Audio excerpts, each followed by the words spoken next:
Hello, नमस्कार, कैसे हैं आप? बिल्कुल हर बार की तरह होंगे स्वस्थ, खुश और प्रसन्न। प्रिय विद्यार्थियों, मैं लाली वर्मा आप सभी का मैग्नेट ब्रेन्स हिंदी मीडियम में बहुत बहुत स्वागत करती हूं। ईश्वर से और अल्लाह से ये प्रार्थना भी करती हूं कि आप जहां होंगे वहां स्वस्थ होंगे, खुश होंगे और अपने कर्म के प्रति पूरी तरह से आस्था रखते हुए अपना जीवन बिताते हुए लक्ष्य के लिए आगे बढ़ रहे होंगे। यही मेरा मानना है, यही मेरा भरोसा है, यही शुभकामनाएं देती हूं हमेशा। लेकर आई हूं आज आपकी पाठ्य पुस्तक दिगंत भाग 1 के 8वें चैप्टर के प्रश्नोत्तर। नाम तो सुना ही होगा, उत्तरी स्वप्न परी हरि क्रांति। लिखा है फणीश्वर नाथ रेणु जी ने। जल्दी जल्दी बताओ, पहला वीडियो देखा आपने जिसमें हमने व्याख्या की है? बेटा, जिसने पहला वीडियो नहीं देखा है प्लीज मेरी बात मानते हो ना? क्रांति, शुभम, सौरभ, सचिन, मुकेश, सब लोग आप मेरी बात मानते हो ना? तो पहले पहला वाला वीडियो जरूर देखो जिसमें व्याख्या की गई है, उसके बाद ही ये वाला प्रश्नोत्तर वाला वीडियो देखो। पक्का? जिसने देख लिया है वो मुझे बताओ कमेंट सेक्शन में कि हाँ देख लिया है। ओके, चलिए चलते हैं पहले प्रश्न की ओर और देखते हैं पहला प्रश्न क्या है जो आपकी पाठ्य पुस्तक से ही है। लेखक ने कोसी अंचल का परिचय किस तरह दिया है? कोसी अंचल मतलब कोसी नदी का क्षेत्र, जहां जहां कोसी नदी बहती है, जहां जहां से होकर गुजरती है, वो अंचल, वो क्षेत्र कैसा है? क्या परिचय दिया है बताओ? Any idea? कोई है आपके पास जवाब? क्या कहा था लेखक ने कि कोसी नदी बहुत अच्छी है, चारों तरफ हरियाली ला देती है, गांव तो जैसे झूम उठते हैं? नहीं तो क्या कहा? तो क्या कहा? कहा कोसी नदी, देखो लेखक फणीश्वर नाथ रेणु ने अपने संस्मरण एवं रिपोर्टाज उत्तरी स्वप्नपरी हरि क्रांति में कोसी अंचल का परिचय प्रस्तुत किया है। कि देखो, सबसे पहले आपसे यदि कोई पूछा जाए कि उत्तरी स्वप्नपरी हरि क्रांति में क्या है, तो आप बिल्कुल एक लाइन में उत्तर दीजिएगा कि इसमें कोसी नदी के अंचल का वर्णन है। अंचल मतलब क्षेत्र, ठीक है? कोसी नदी बिहार का शोक कही जाती है। बिहार का शोक, शोक मतलब दुख, नदी को शोक। बात हजम नहीं हो रही है ना, लेकिन ये सच है। लेखक के अनुसार कोसी नदी जिधर से गुजरती थी धरती बांझ हो जाती थी। लेखक ने यही बताया है कि जहां जहां से कोसी नदी बहती है वहां वहां की धरती बांझ हो जाती है, बंजर हो जाती है। सोना उपजाने वाली मिट्टी सफेद बालू के मैदान में बदल जाती थी। काली मिट्टी जिस पर फसल उगती है, लेकिन यदि कोसी नदी वहां से गुजर गई तो वो काली मिट्टी सफेद रेत में बदल जाती है। और रेत मतलब बंजर, फसल का कोई नामो निशान नहीं। लेखक के अनुसार कोसी नदी जहां भी गुजरती है धरती बांझ हो जाती थी। सोना उपजाने वाली मिट्टी सफेद बालू के मैदान में बदल जाती थी। ऐसा नहीं है कि भाई वो बहुत दिनों से बंजर पड़ी हो या खाली पड़ी हो, उस पर कोई फसल ना हो, ऐसी भूमि। जिस भूमि पर फसल लहलहाती थी ना, वो भूमि भी बंजर हो जाती थी। लाखों एकड़ बंजर भूमि उत्तर नेपाल की तराई से शुरू होकर दक्षिण गंगा के किनारे तक फैली दिखाई देती है। ये सब बताया है उन्होंने। अब है, लेखक उस वीरान एवं बंजर भूमि को बचपन से ही देखते आए हैं, तभी तो उन्हें इसकी हर बात व्यक्तिगत लगती है, खुद से जुड़ी हुई लगती है। व्यक्तिगत मतलब पर्सनल, कि हाँ सच में कहीं कही हुई, कोई सुनी हुई, सिर्फ पढ़ी हुई बात नहीं है। जैसे मान लो हमने सिर्फ कुछ सुना हो, कहीं पढ़ा हो, किसी से सुना हो, वो बात अलग रहती है। और जो हमने स्वयं अनुभव किया हो उसका हम प्रत्यक्ष, हम स्वयं उसका वो रहते हैं ना, उसका साक्ष्य प्रमाण। तो लेखक ने भी यही कहा है कि उस वीरान एवं बंजर भूमि को बचपन से ही लेखक देखते आए हैं। दूर दूर तक कहीं कोई हरियाली नहीं, कोई हरियाली का नामो निशान तक नहीं था। लोगों के मुख पर उदासी एवं निराशा की लकीरें स्पष्ट दिखाई देती थी। यह वीरान दृश्य दिन रात सुबह शाम सबके मुख पर परिलक्षित होता है। वीरान, उदासी, लोगों का जीवन जैसे नरकंकालों की भांति, किसी के चेहरे पर कोई मुस्कुराहट नहीं। लेखक ने बताया था ना, हमने देखा था कि उनके साथ पढ़ने वाले दर्जनों मित्र अचानक मृत्यु को प्राप्त हो जाते थे। लेखक क्या सभी कि कोई भी कभी भी फिर जा सकता है? एक वर्ष बाद क्या, एक महीने या एक दिन या अगले ही पल किसी की भी मृत्यु हो सकती है, क्योंकि इतनी भयावह स्थिति थी वहां की। लेखक ने कोसी अंचल की भूमि को मरी हुई मिट्टी की संज्ञा दी है। तभी तो कहा है धरती नहीं, धरती की लाश। लेखक ने कोसी क्षेत्र में बसने वाले लोगों को भी सजीव चित्र उपस्थित किया है। कोसी क्षेत्र के लोग बीमार, वहां के लोग कैसे थे? जहां की बंजर भूमि हो, जहां कुछ भी ना हो, ना रंग हो, ना रस हो, ना हंसी हो, ना खुशी हो, वहां के लोग कैसे रहेंगे? वहां के लोग हमेशा बीमार, दुर्बल और जर्जर शरीर लिए। जर्जर मतलब पूरी तरह से जैसे मान लो अस्थि पंजर हो, हड्डियों का ढांचा हो। इसी दशा को दर्शाते हैं। लोगों के दिल में कोसी का आतंक और चेहरे पर उदासी हमेशा देखने को मिलती है। तभी तो लेखक ने कोसी को डायन कहा है। डायन, डायन मतलब राक्षसी टाइप की, और उससे भी खतरनाक शब्द लगता है ये, राक्षसी से भी बुरा शब्द लगता है डायन, जो सब कुछ हजम कर जाती है, सब कुछ।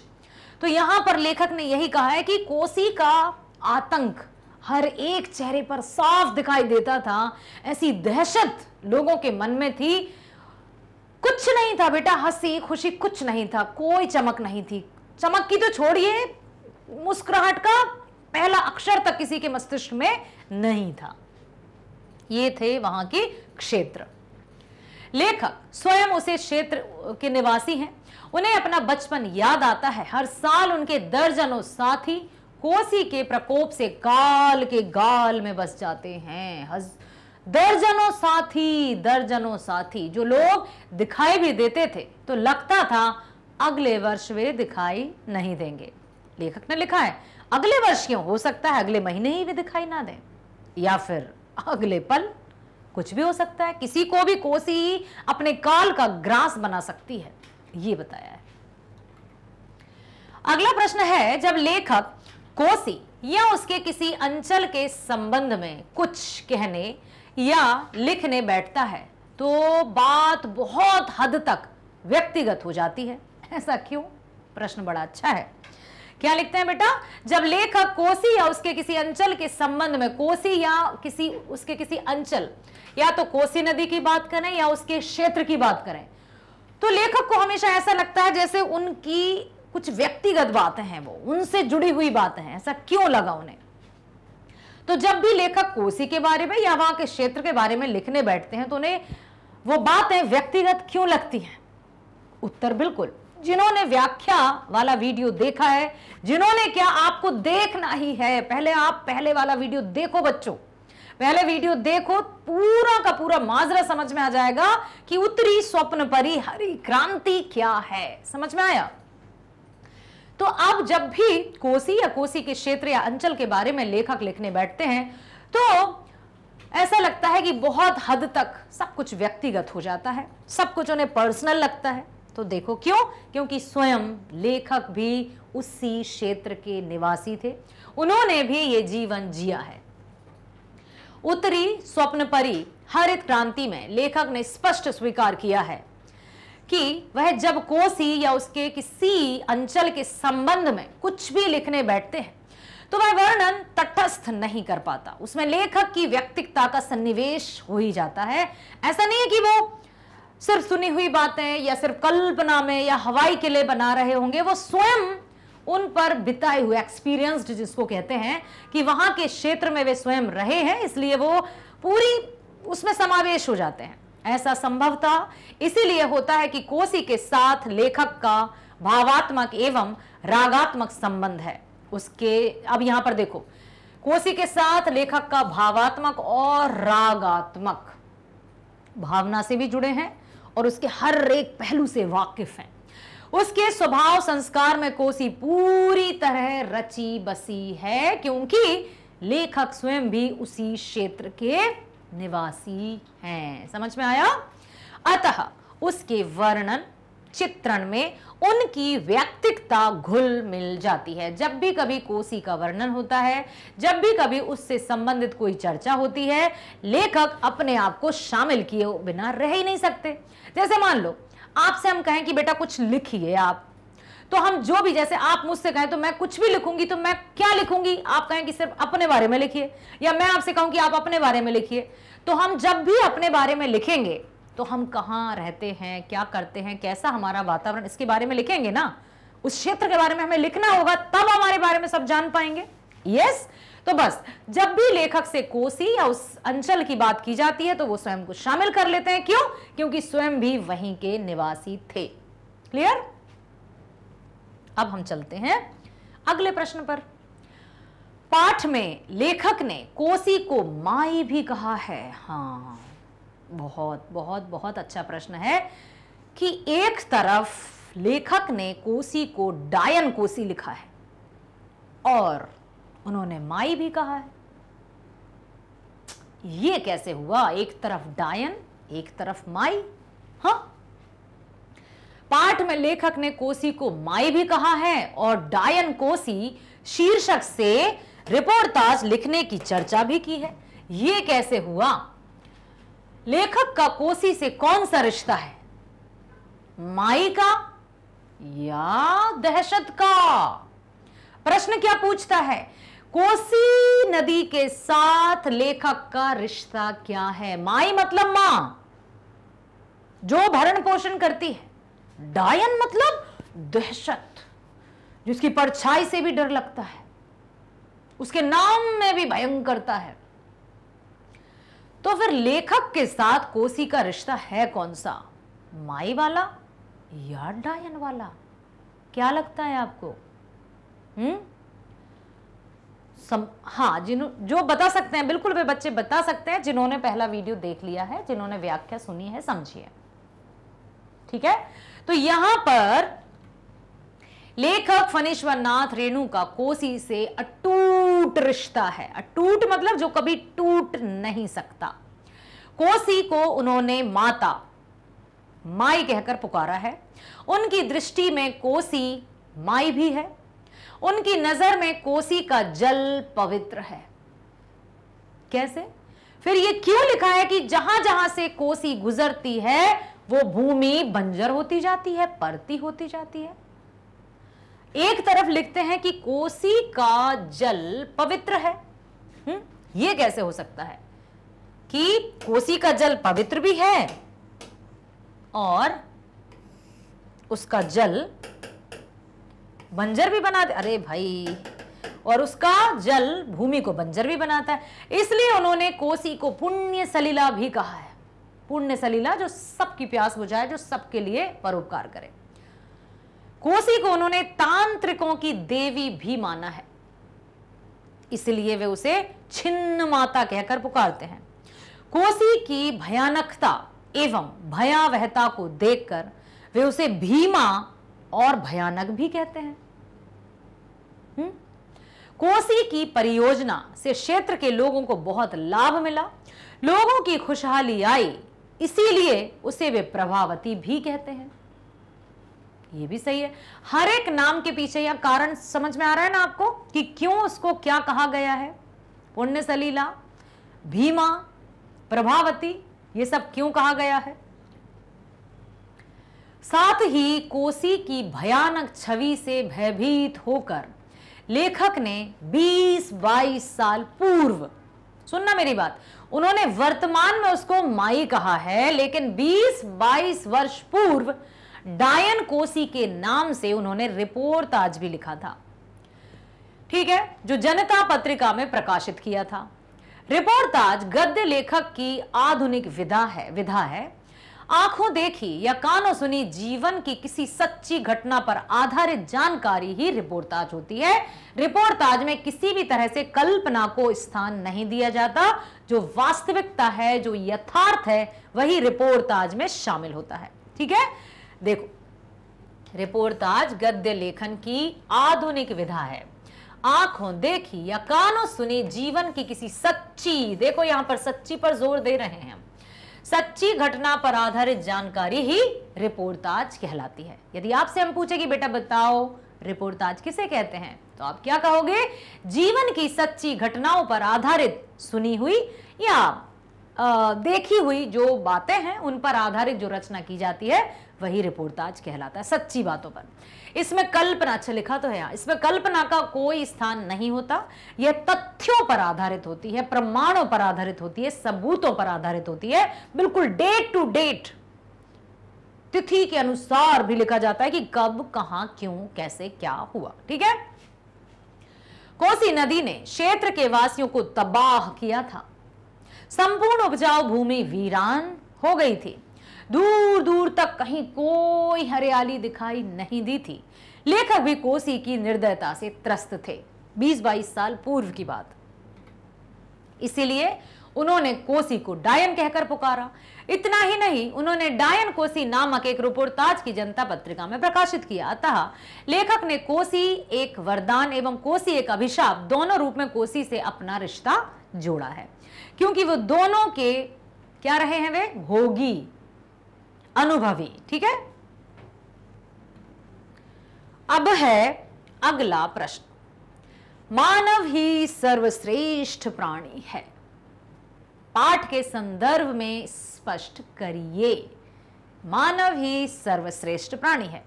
ठीक है, पाठ के संदर्भ में करना है। यदि हम सामान्य पूछें कि बताओ बच्चों मानव सर्वश्रेष्ठ कैसे है, तो सबसे पहले आप किस बात को रखेंगे कि क्योंकि मनुष्य के पास ये है इसलिए वो सभी प्राणियों में सर्वोपरि है। क्या?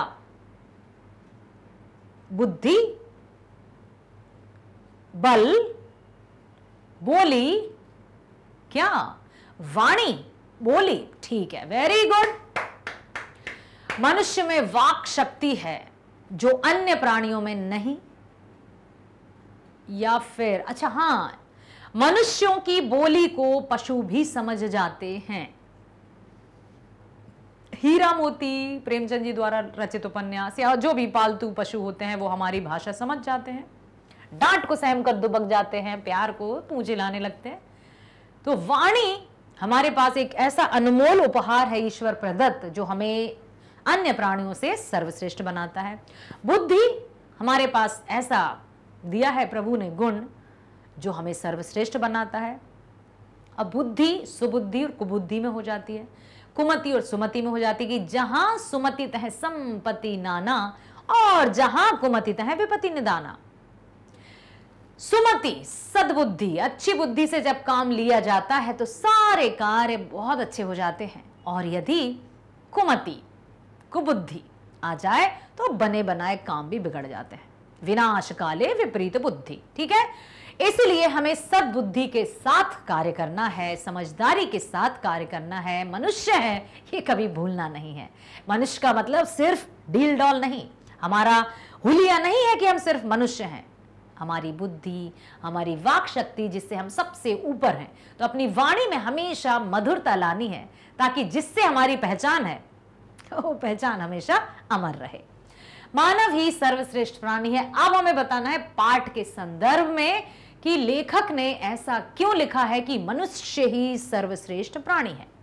देखो, लेखक फणीश्वरनाथ रेणु ने अपने संस्मरण एवं रिपोर्टाज स्वप्न परी हरि क्रांति में मानव जीवन के मार्मिक पहलू को स्पर्श किया है। यह एक सर्वविदित और सर्वज्ञात तथ्य है कि विधाता की इस सृष्टि में मनुष्य ही सर्वश्रेष्ठ प्राणी है। उससे ऊपर अच्छा या उत्तम अन्य कोई प्राणी नहीं। इसी बात को बंगला के सुप्रसिद्ध कवि चंडीदास ने इस प्रकार व्यक्त किया है। सुन रे मानसी भाई, सवारी ऊपर मानुष सत्य तार ऊपर किछु नाए। सबसे ऊपर मनुष्य है, मनुष्य से ऊपर कुछ नहीं। कवि सुमित्रानंदन पंत की भी पंक्तियां हैं, सुंदर है बहरा सुमन, सुंदर मानव तुम सबसे सुंदरतर। मनुष्य सबसे सुंदर है, सबसे अच्छा है। विवेच्य पाठ में रेणु जी ने भी इसी तथ्य की संपुष्टि की है। उन्होंने बताया कि हाँ, यह मनुष्य ही है जो घोर निराशा में आशा की किरणें ढूंढ लेता है, जो कितना भी दुख आता है फिर भी उसका सामना करते हुए सुख की एक छोटी सी परछाई तक पहुंच ही जाता है। और तभी तो सर्वश्रेष्ठता शामिल की गई है हमारे जीवन में। जो घोर निराशा में आशा की लौ जलाए रखता है और अपने उद्योग से प्रकृति को भी अपने अनुकूल बना लेता है। कोसी नदी जो उत्तर बिहार की अभिशाप मानी जाती है, जिसके कारण हजारों हजार जिंदगियां पल भर में काल कवलित हो जाती हैं, वहां भी आजादी के बाद हरी क्रांति के फलस्वरूप खुशहाली आ गई, कृषि संभव हो गई है और अमन चैन कायम है।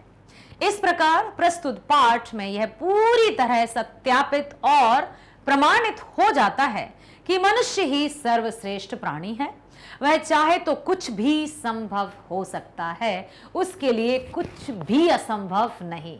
तभी तो प्रभु ने मनुष्य की रचना करते हुए यह तय किया था कि मनुष्य तुम जाओगे इस लोक में और अपने सर्वश्रेष्ठ कर्मों से सबका उद्धार करोगे।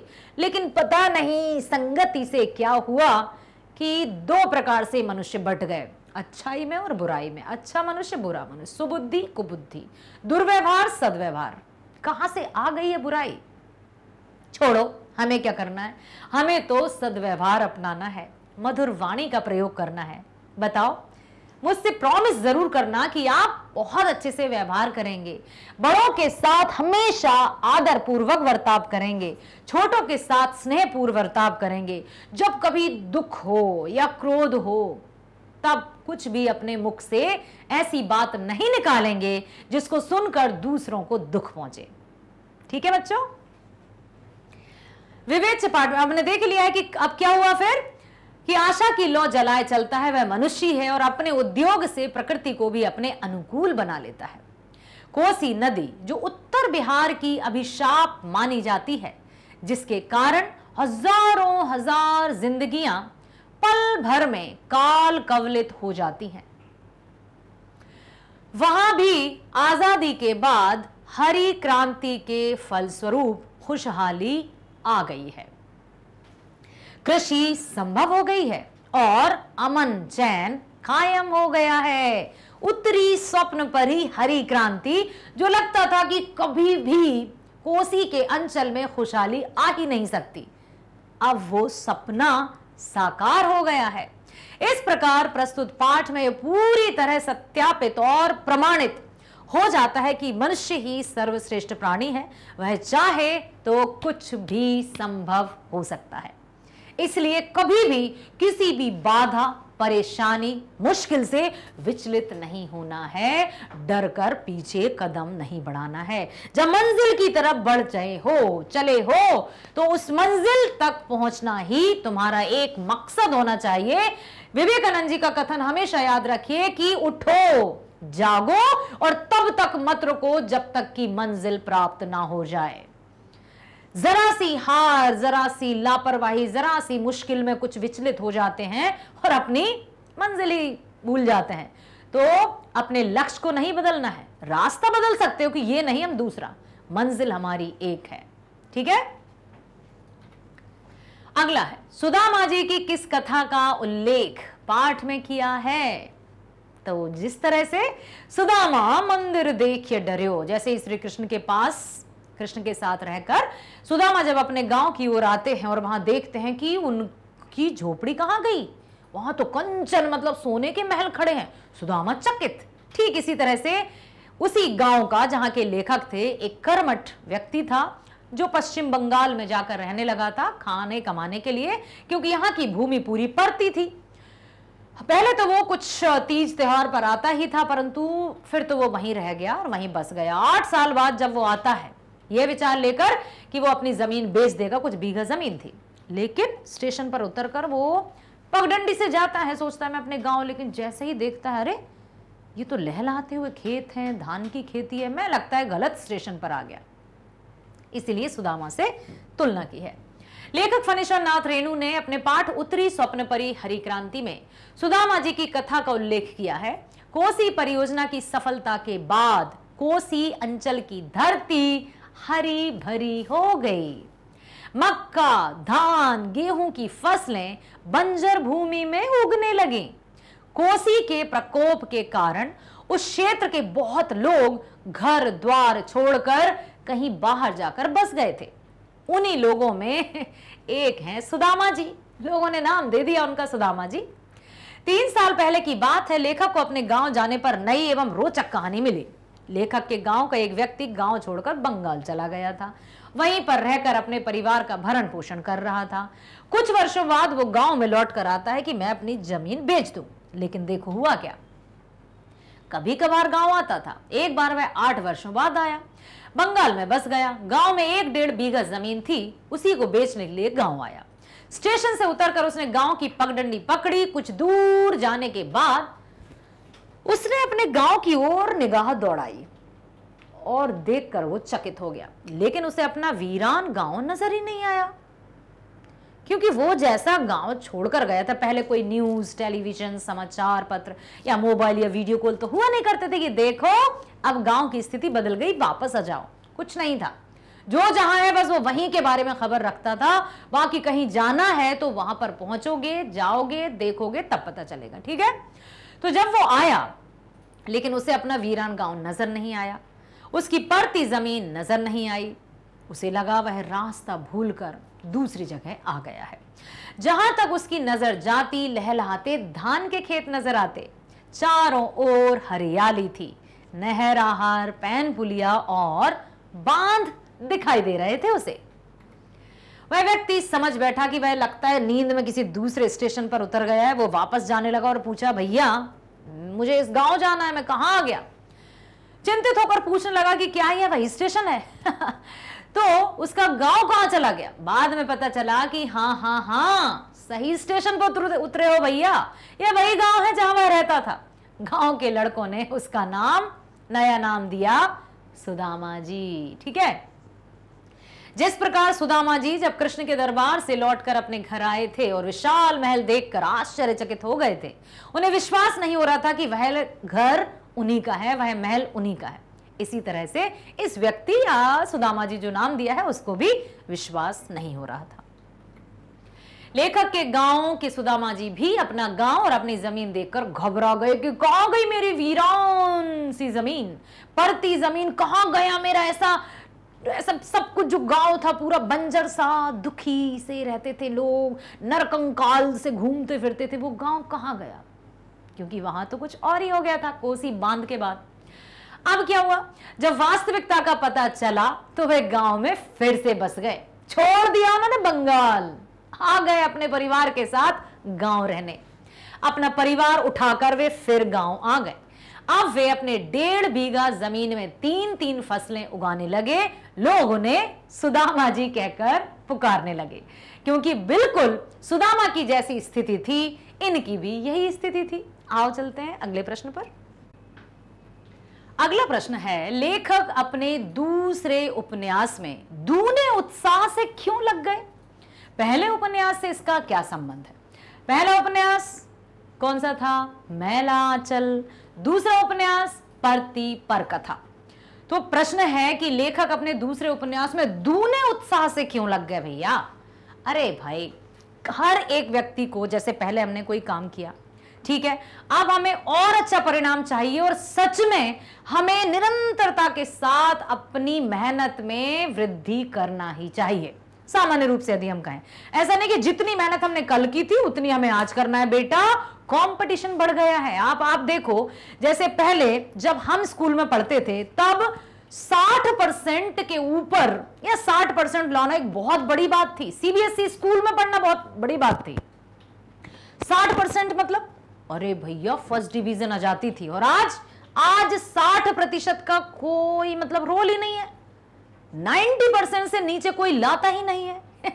तो दिन प्रतिदिन हर एक चाहे वो प्रतियोगिता हो, चाहे कोई बेंचमार्क हो, सब में वृद्धि हो रही है। तो हमें हर एक कार्य को जो पहले कर चुके हैं ना, उसको भी हमें दूने उत्साह और दूनी लगन से करना चाहिए। ठीक है, अब देखते हैं हम इस उत्तर को।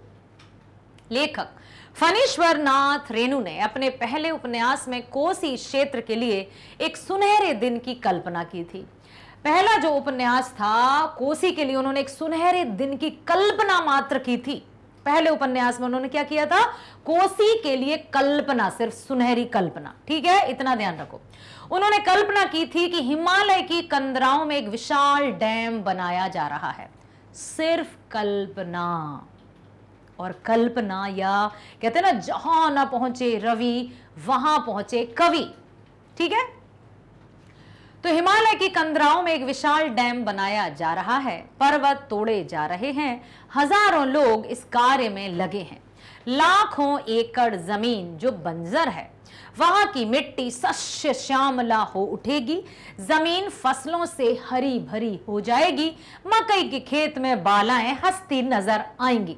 ये मात्र कल्पना थी, कल्पना। कहीं कोई भी कुछ भी हलचल नहीं थी कि बांध बनेगा, ये होगा। सिर्फ कवि की, लेखक की कल्पना। ठीक है, लेखक के इस उपन्यास पर उनके मित्र फिर व्यंग करना शुरू कर दिए। कहते थे तुम बस किताबों में ही हरियाली छापो, वास्तव में ये कुछ होने वाला नहीं है। लेखक के जो मित्रजन थे उनका खूब उपहास उड़ाया करते थे, मजाक बनाया करते थे। लेखक की कल्पना साकार होने लगी। सरकार द्वारा कोसी योजना का आयोजन होने लगा। इंजीनियर कोसी अंचल में घूमने लगे।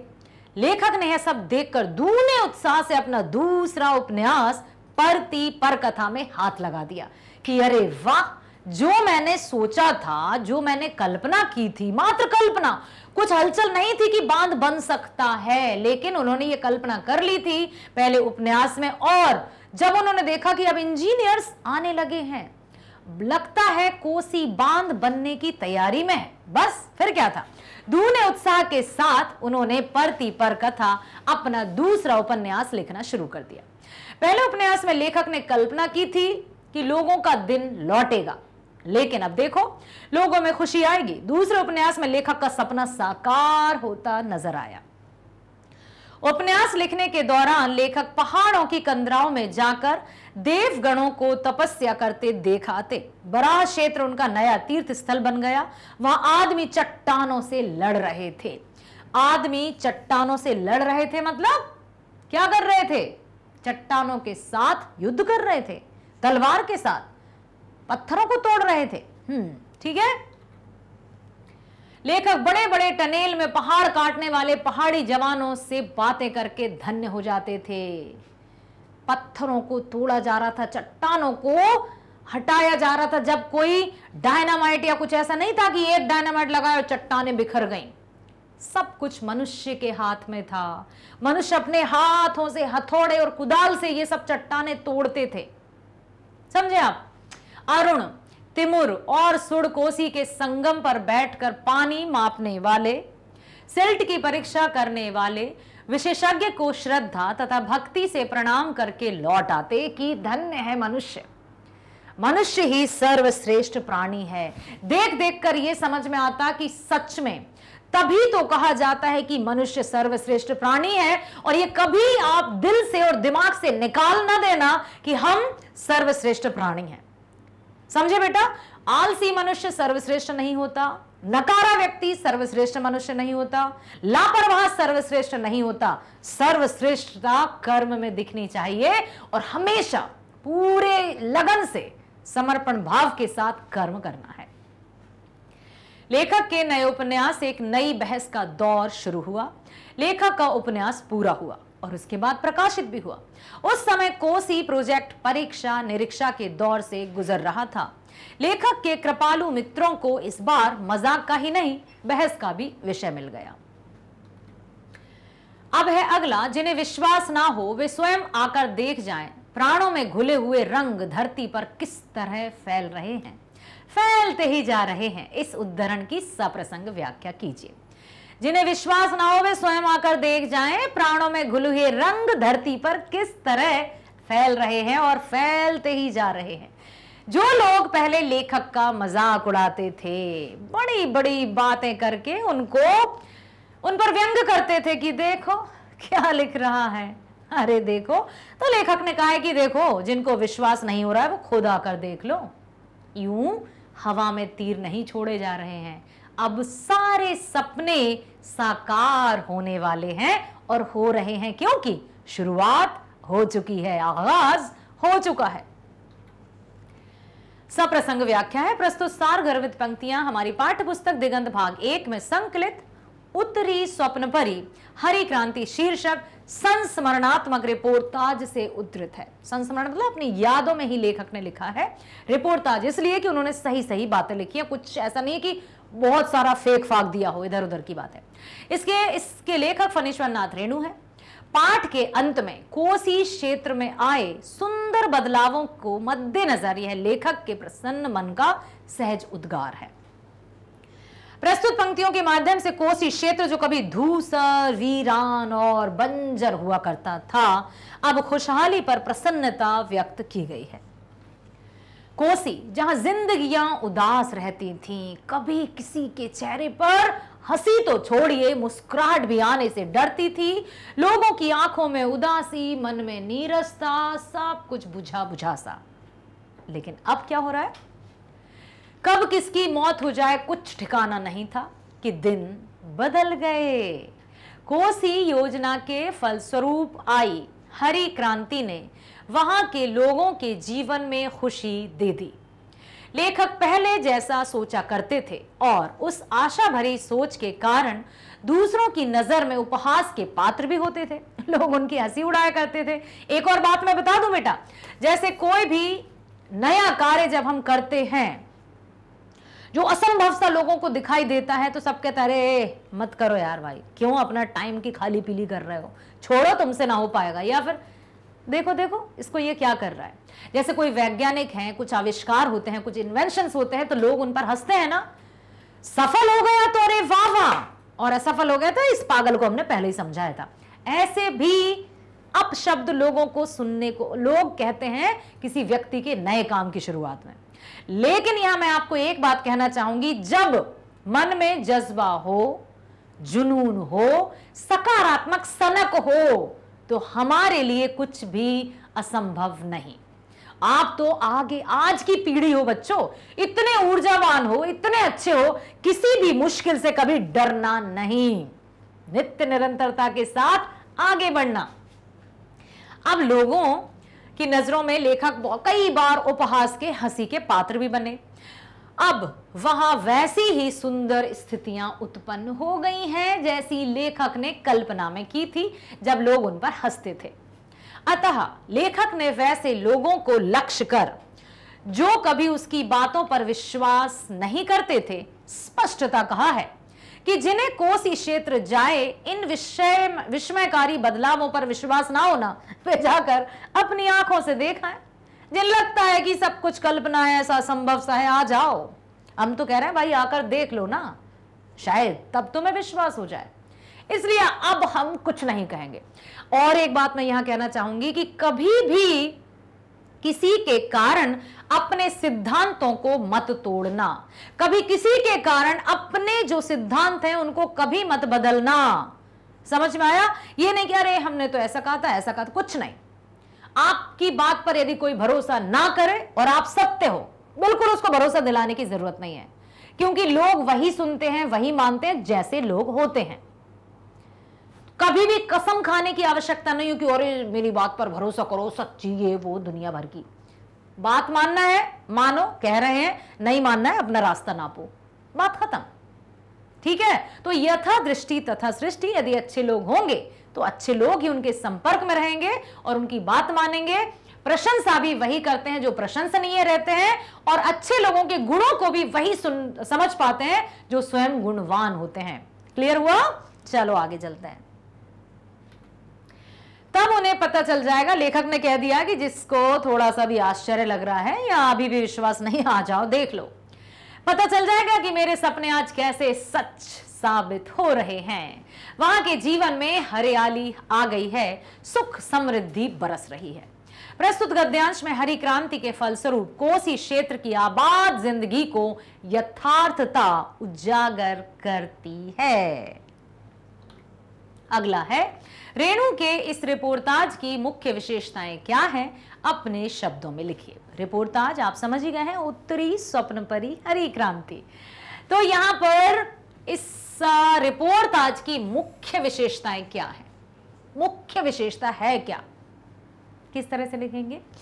देखो, उत्तरी स्वप्नपरी हरी क्रांति शीर्षक रिपोर्टाज रेणु जी की एक अनुपम रचना है। किसी घटना का ज्यों का त्यों वर्णन करना रिपोर्टाज कहलाता है। किसी भी घटना का ज्यों का त्यों वर्णन करना ही रिपोर्टाज कहलाता है, जिसमें कोई कल्पना नहीं होती। रिपोर्टाज एक विदेशी शब्द है जिसे फ्रेंच भाषा से हिंदी में लिया है। आपसे पूछा जा सकता है कि रिपोर्टाज किस भाषा का शब्द है, तो आप कह देना यह फ्रेंच भाषा का शब्द है। किसी घटना को अपनी मानसिक छवि में ढालते हुए उसे प्रस्तुत कर देना या मूर्त रूप देना, कॉन्क्रीट रूप देना ही रिपोर्टाज की मुख्य विशेषता है। देखो क्या है, किसी घटना को अपनी मानसिक छवि में ढालते हुए उसे प्रस्तुत करना या मूर्त रूप देना ही इसकी मुख्य विशेषता है। इस प्रकार किसी रिपोर्ट का कलात्मक और साहित्यिक रूप से ही रिपोर्टाज कहलाता है। अचानक घटित होने वाली घटनाओं के साथ अर्थात यूरोप के क्षेत्र में इसका जन्म हुआ। हिंदी में रिपोर्टाज लेखक की शुरुआत सन 1940 के आसपास हुई, ये भी याद रखिएगा। हमने देखा है कि रिपोर्टाज एक विदेशी शब्द है, ठीक है, देख लिया ना, रिपोर्टाज एक विदेशी शब्द है। अब हिंदी में कब आया? हिंदी में रिपोर्टाज की शुरुआत सन 1940 के आसपास हुई, ये भी आपको पता होना चाहिए। ये रिपोर्टाज की विशेषताओं में लिखा जा सकता है, ठीक है। इनकी प्रमुख विशेषताएं हैं कथात्मक प्रस्तुति। कथात्मक मतलब कथात्मक शैली में कहा जा सकता है, कहानी के रूप में कहा जा सकता है। ऐतिहासिक चित्रात्मकता, चित्रात्मकता मतलब कुछ चित्रों के माध्यम से, जैसे नहीं कि सबूतों के माध्यम से मद्देनजर रखते हुए अदालत इस फैसले पर पहुंची है कि बाइज्जत बरी किया जाए। किस पर? सबूतों के आधार पर। तो रिपोर्टाज में कुछ ऐसे तथ्य दिए जाते हैं जिनसे प्रमाणित होता है कि जो कहा जा रहा है वो एकदम सत्य है। तो चित्रात्मक, कथात्मक प्रस्तुति, विश्वसनीयता, कोई भी कल्पना नहीं होती है, कुछ भी काल्पनिक नहीं होता। भावावेश प्रधान शैली, जब रिपोर्टाज लिखा जाता है तो भावनात्मक प्रधान शैली में लिखा जाता है कि कोई भी पढ़े तो वो भी उसी तरह का भाव व्यक्त कर सके या फील कर सके, महसूस कर सके। हिंदी में यूं तो रेणु के पहले भी रिपोर्टाज लिखने वाले मौजूद थे। अब देखो, रिपोर्टाज लिखने में रेणु जी से पहले भी कई लेखक आए जिन्होंने रिपोर्टाज लिखे, तथापि इनमें कोई शक नहीं कि शक ही इस विधा को सर्वाधिक समृद्ध किया। उत्तरी स्वप्नपरी हरी क्रांति उन्हीं का एक अत्यंत महत्वपूर्ण सारगर्भित रिपोर्टाज है।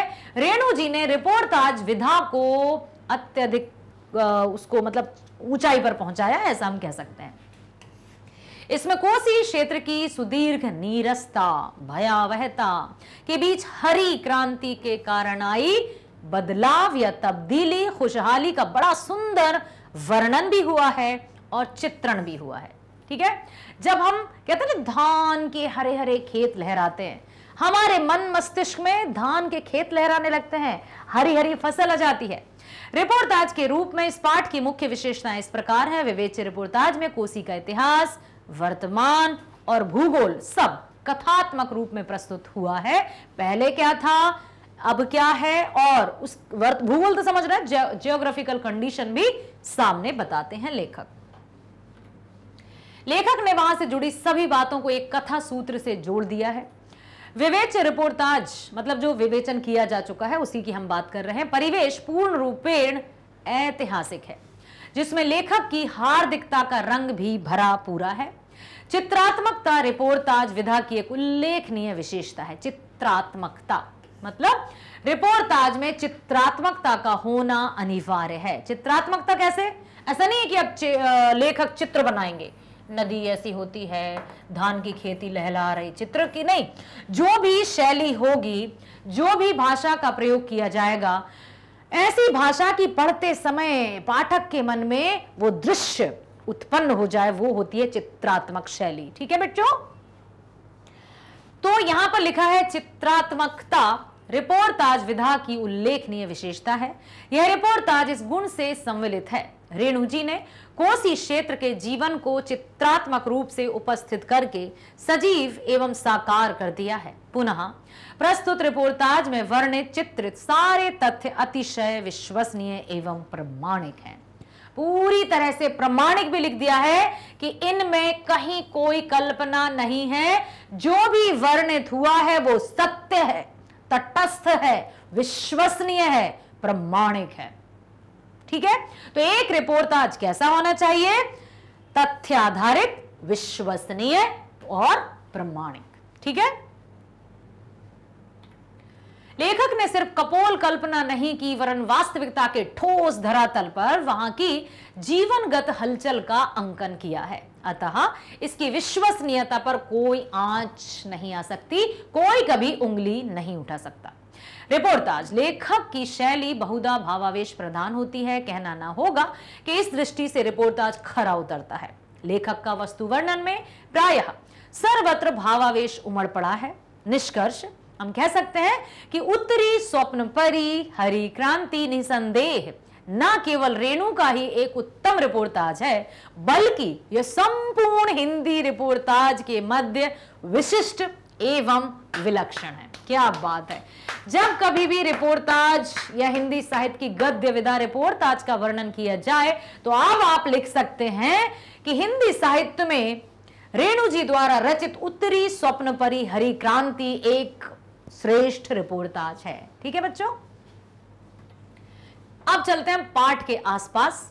रिपोर्टाज गद्य लेखन की आधुनिक विधा है। इस विषय में अपने शिक्षक से विशेष जानकारी प्राप्त कीजिए। ऑलरेडी हम जान चुके हैं, अब हम और देखते हैं। जैसे रिपोर्टाज हिंदी की नहीं, पाश्चात्य साहित्य भी नवीनतम विधा है। न केवल हिंदी की बल्कि विदेशी में भी अपनाई जाती है। इसका जन्म साहित्य और पत्रकारिता के संयोग से हुआ है। रिपोर्टाज घटना का आंखों देखा हाल होता है। इसमें घटनाओं के सूक्ष्म निरीक्षण के आधार पर मनोवैज्ञानिक विवेचन और विश्लेषण होता है। जो देखा है वही, ऐसा नहीं कि देखा है रस्सी और लिख दिया सांप, मतलब रस्सी का सांप नहीं बनता है। यहां जो कुछ है वो बिल्कुल सही होता है। हिंदी में रिपोर्टाज का जनक शिवदान सिंह चौहान को माना जाता है। रिपोर्टाज का जनक किसे माना जाता है? शिवदान सिंह चौहान। ठीक है, रूपाप पत्रिका के दिसंबर 1938 में प्रकाशित लक्ष्मीपुरा को हिंदी का प्रथम रिपोर्टाज माना जाता है। हिंदी साहित्य का प्रथम रिपोर्टाज लक्ष्मीपुरा। एक रिपोर्टाज में एक शीर्षक, एक परिचय, एक निकाय और एक निष्कर्ष होता है। ठीक है, कोसी के उद्गम एवं प्रवाह क्षेत्र को मानचित्र पर दिखाइए। मानचित्र की जगह हम यहां पर आपको लिखा हुआ दिखाएंगे ताकि आप देख सकें फिर वहां, क्योंकि चित्र आपको सही से दिखाई नहीं दे पाता है। कोसी नदी या कोशी नदी नेपाल में हिमालय से निकलती है और बिहार में भीमनगर के रास्ते से भारत प्रज्वल में दाखिल होती है। इसमें आने वाली बाढ़ से बिहार में बहुत तबाही होती है, जिससे इस नदी को बिहार का अभिशाप या बिहार का शोक कहा जाता है। ठीक है, और देखते हैं इसके बारे में। इसमें और भी लिखा है कि कोसी नदी का उद्गम हम देखें, भारत के साथ साथ बिहार की प्रमुख नदियों में से एक है और यह गंगा की प्रमुख सहायक नदियों में से भी एक है। कोसी नेपाल में हिमालय से हमने देख ही चुके हैं। अब इसकी भौगोलिक स्थिति देखते हैं। इसके बारे में कहा जाता है कि नदी पिछले 200 वर्षों में लगभग 120 किलोमीटर से अधिक धरातल पर विस्तार कर चुकी है। 120 किलोमीटर से भी अधिक। रेणु के व्यक्तित्व एवं कृतित्व पर एक संक्षिप्त लेख लिखिए। रेणु जी, जी हां, फणीश्वर नाथ रेणु जी। रेणु का व्यक्तित्व अनेक गुणों से परिपूर्ण था। वे विनोद प्रिय भी थे, हास्य मजाक भी करते थे, हाजिर जवाबी थे। रेणु में बुद्धि, कौशल्य, साहसिकता, कर्मठता, जिसका परिचय हम उनके राजनीतिक जीवन में प्राप्त करते हैं। एक विशिष्ट शैलीकार और विकासशील समाज के प्रतिनिधि के रूप में फणीश्वर नाथ रेणु को यथोचित श्रेय मिला है। कहने का तात्पर्य कि यदि हिंदी साहित्य में बात की जाए कि विशिष्ट रचनाकार या शैलीकार की मतलब क्यों शामिल किया गया है रेणु जी को, तो विकासशील समाज के प्रतिनिधि के रूप में कि जो भी विकास हो रहा है समाज के लेखन में, सोच में, उसके लिए रेणु जी को अच्छा खासा याद किया जाता है, उनका श्रेय दिया जाता है। हिंदी साहित्य में उनका योगदान काफी महत्वपूर्ण और सराहनीय रहा है और उनकी रचनाएं भी अलग अलग रूप में विस्तृत हैं। आइए जानते हैं फणीश्वर नाथ रेणु का साहित्यिक परिचय, जैसे व्यक्तित्व, कृतित्व, रचनाएं और संक्षेप में। तो थोड़ा सा बिल्कुल संक्षिप्त में जानते हैं कि फणीश्वर नाथ रेणु जी का जन्म 4 मार्च सन 1921 को हुआ बिहार प्रदेश के पूर्णिया जनपद के ग्राम औराही हिंगना में। इनकी प्रारंभिक शिक्षा बिहार और बाद में फरबिसगंज, विराटनगर, नेपाल तथा काशी विश्वविद्यालय में हुई। इन्होंने सन 1942 में भारत छोड़ो आंदोलन में सक्रिय भाग लिया और 3 वर्ष तक बंदी गृह में सरकारी मेहमान भी बने। सरकारी मेहमान मतलब कैदी या जेल भी गए। रेणु का पहला उपन्यास कौन सा है जिसका एक प्रमुख पात्र मलेरिया और कालाजार उन्मूलन में लगा हुआ है? कौन सा था? याद है? यस। तो पहला उपन्यास है मैला आंचल, दूसरा उपन्यास है परती परकथा। फणीश्वर नाथ रेणु द्वारा लिखित मैला आंचल, जो कि सन 1954 में प्रकाशित हुआ। हिंदी कथा साहित्य का प्रथम भी है और श्रेष्ठ भी है आंचलिक उपन्यासों में से एक है। फणीश्वर नाथ रेणु 4 मार्च 1921 औराही हिंगना, 11 अप्रैल 1977 तक हिंदी भाषा के साहित्यकार थे। इनके पहले उपन्यास मैला आंचल को बहुत ख्याति मिली, जिसके लिए उन्हें पद्मश्री पुरस्कार से भी सम्मानित किया गया था। आपसे पूछा जा सकता है कि रेणु जी को पद्मश्री सम्मान कौन सी रचना पर मिला, तो आप कह देना, लिख देना। किस पर? मैला आंचल पर। ठीक है, प्रथम उपन्यास। रेणु को आंचलिक कथाकार कहा जाता है, इसका क्या अर्थ है अपने शिक्षक से मालूम कीजिए। आप ही बताइए, पाठ तो हम पढ़ चुके हैं, हम तो आपको बता ही देंगे, आप अपने तो बताइए विचार, कमेंट सेक्शन में लिखिए कि रेणु को आंचलिक कथाकार क्यों कहा जाता है। चलो भाई बताओ आप, क्यों कहा जाता है रेणु को आंचलिक कथाकार? बोलो। क्योंकि वे ग्रामीण भूमि से जुड़े हुए हैं, क्योंकि वो गांव के जो क्षेत्र हैं या जो भी जीवन है उससे व्यक्तिगत रूप से पूरी तरह से जुड़े हैं, हवाई किले नहीं बांधते हैं, जो है वो सत्यता पर आधारित लिखते हैं, उनकी कल्पनाएं भी पहुंच ही जाती हैं, क्योंकि उत्तरी स्वप्न परी हरी क्रांति भी हो गया है। पहले उपन्यास में उन्होंने सिर्फ कल्पना की थी और दूसरे उपन्यास में वो साकार हो गया। आप सोचो कि जो उन्होंने सोचा वो हो भी गया, इसलिए बड़ा सोचो। आधुनिक हिंदी साहित्य के प्रसिद्ध उपन्यासकार फणीश्वर नाथ रेणु मुंशी प्रेमचंद के बाद के युग के सबसे सफल और प्रभावशाली लेखकों में से एक हैं।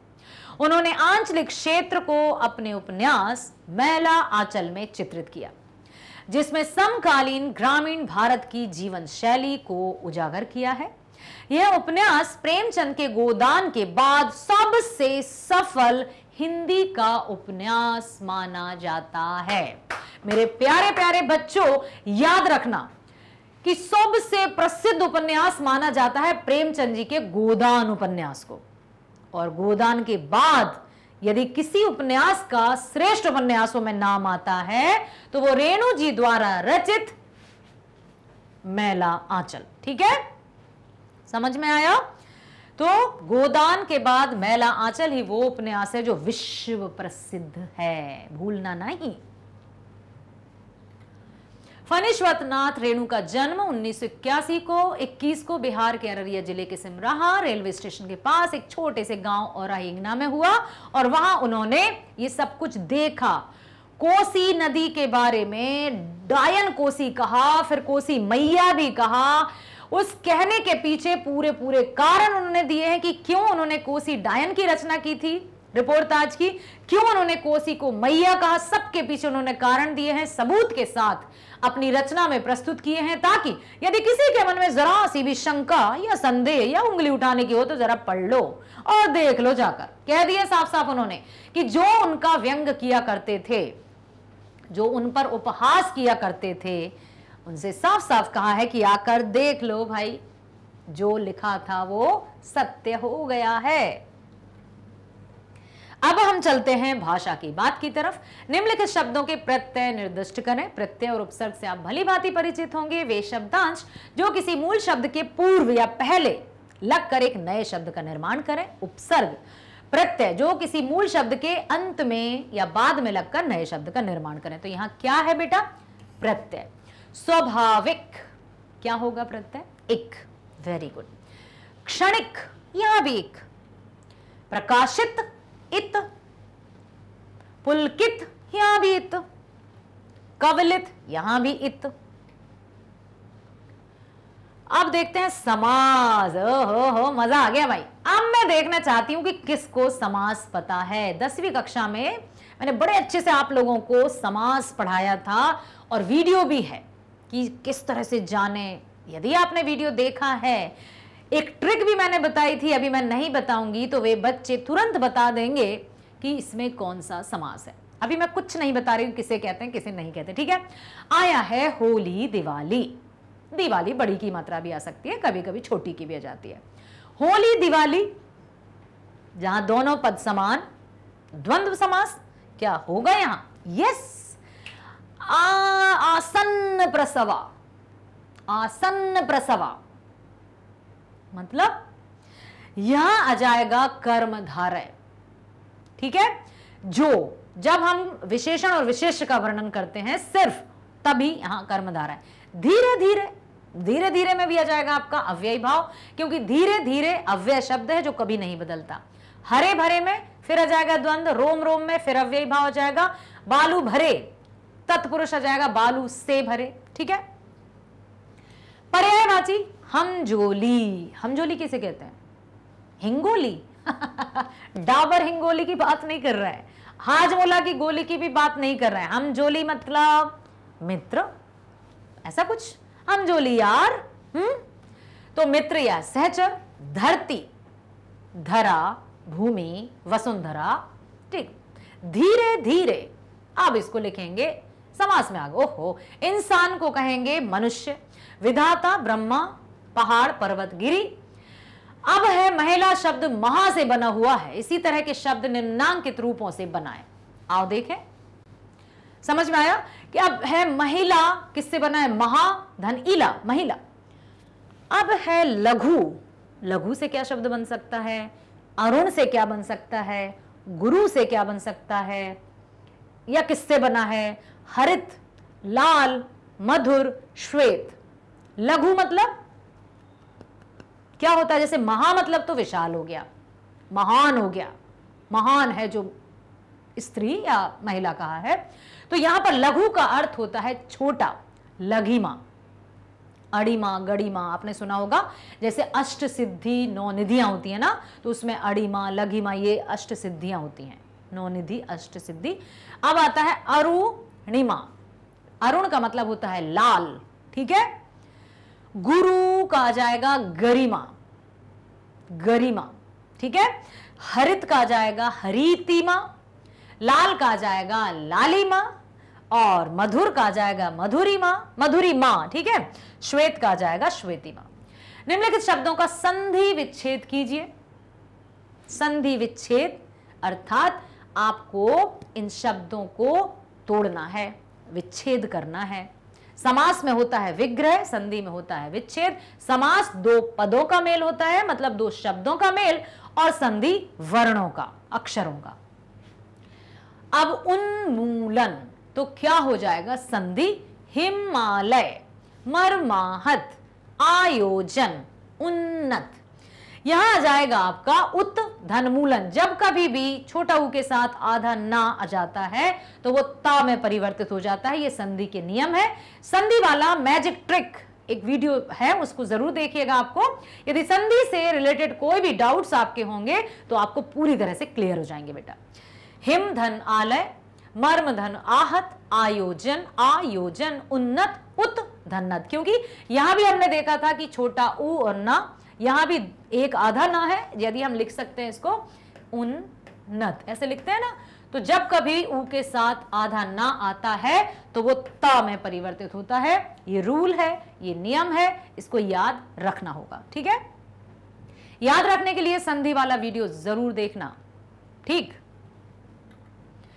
पाठ से तत्सम, तद्भव, देशज और विदेशज शब्दों के कम से कम 5 उदाहरण चुनिए।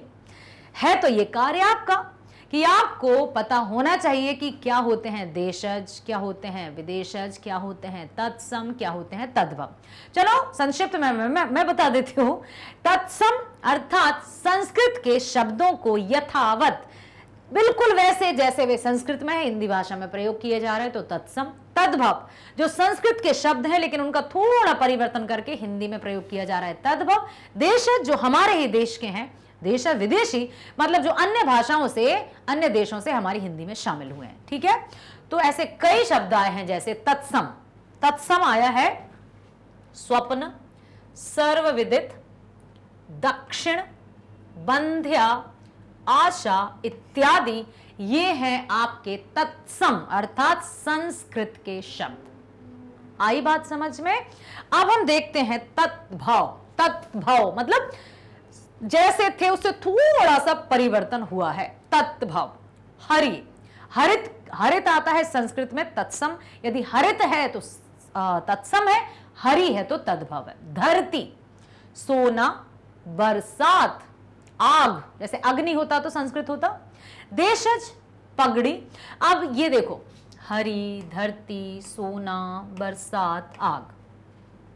देशज जाएगा पगड़ी। अब इतना ध्यान रखना कि जो पगड़ी या खिचड़ी, खिचड़ी खाना है आज तो, तेंदुआ, खिड़की, लोटा, ये सब हमारे ही देश के शब्द हैं, इन्हें हमने किसी से नहीं लिया है। ठीक है, हमारे ही देश के अर्थात देशज हैं। अब विदेशज क्या है? नक्शा। जो हम नक्शा कहते हैं वो हमारी हिंदी भाषा का शब्द नहीं है, हिंदुस्तान का नहीं है। उदास, ये भी नहीं है। मनहूस, ये भी नहीं है। सिवा, मसाला इत्यादि ये विदेशी या अन्य भाषाओं से हमारी भाषा में शामिल किए गए हैं।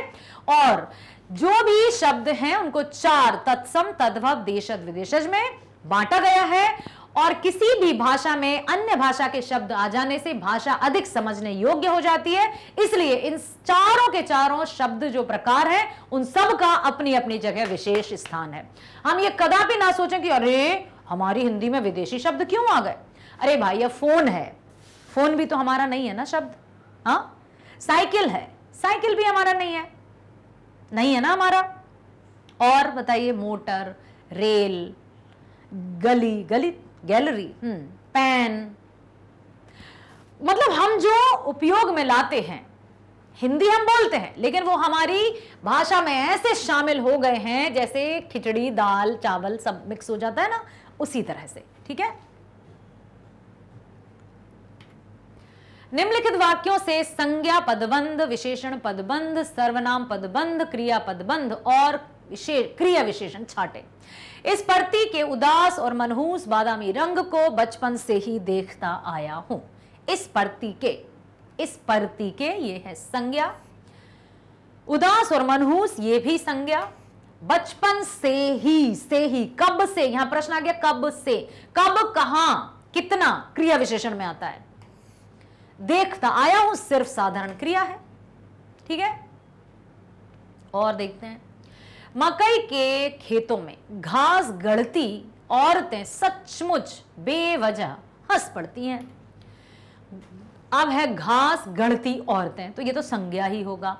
मकई के खेतों में, अभी मैंने बताया था ना बेटा, इसको याद रखना आप, कब, कहां, कितना। ठीक, यदि इस तरह जैसे मकई के खेतों में, तो क्या प्रश्न आ रहा है, कहां, स्थान बता रहा है, तो ये क्रिया विशेषण होगा। इसमें सिर्फ संज्ञा है। हंस पड़ती है, ये सिर्फ क्रिया है, क्योंकि हंसना, रोना ये सब क्रिया है। क्रिया विशेषण कब, कहां, जैसे कैसे, कैसे भी आएगा इसमें। यदि कैसे वाला कोई वाक्य आता है तो वो भी क्रिया विशेषण के अंतर्गत है। 5 है कुछ, कब, कहां, कैसे, कितना। कब, कहां, कैसे, कितना। ठीक है, तो स्थान आ जाएगा, समय आ जाएगा, क्वांटिटी आ जाएगी, और कैसे, क्योंकि कैसे अपने आप में क्रिया विशेषण है। ठीक है, सारी धरती मानो इंद्रधनुषी हो गई। सारी धरती संज्ञा पद बंध हो गई क्रियापद बंध। समझे? उसको विश्वास हो गया कि वह नींद में ऊँघता हुआ किसी दूसरे स्टेशन पर उतर जाता है, आया है लगता है, तो उसको विश्वास हो गया जैसे नींद में ऊँघता हुआ, विशेषण है। उतर आया सिर्फ क्रिया है, किसी दूसरे स्टेशन पर क्रिया विशेषण। क्यों? क्योंकि किसी दूसरे स्टेशन पर यहां आ रहा है, कहां? तो यहां क्रिया जाएगा। कफन जैसे सफेद बालू भरे मैदान में धानी रंग की जिंदगी के बेल लग गए हैं। जहां पहले अपने उपन्यास में लेखक ने बताया था कि किस तरह से कोसी नदी जहां जहां से प्रभावित होती है, चारों तरफ जहां जहां से वो जाती है, जैसे जो काली मिट्टी है वो सफेद रेत के कणों में परिवर्तित हो जाती है, और ऐसा लगता है मैंने सारी धरती ने कफन ओढ़ लिया हो। बताया है, कफन जैसे सफेद बालू भरे मैदान में धानी रंग की जिंदगी के बेले लग गए हैं। मतलब कफन जैसे सफेद, जैसे विशेषण, बालू भरे मैदान में, कहां? क्रिया विशेषण, धानी रंग की जिंदगी क्रिया। तो प्यारे प्यारे बच्चों, आशा करती हूं आपने बहुत ध्यानपूर्वक प्रश्न उत्तरों को सुन लिया है, समझ लिया है, और भी यदि कोई भी प्रश्न आपके मस्तिष्क में उपज रहा है तो निसंकोच कमेंट सेक्शन में लिखिए।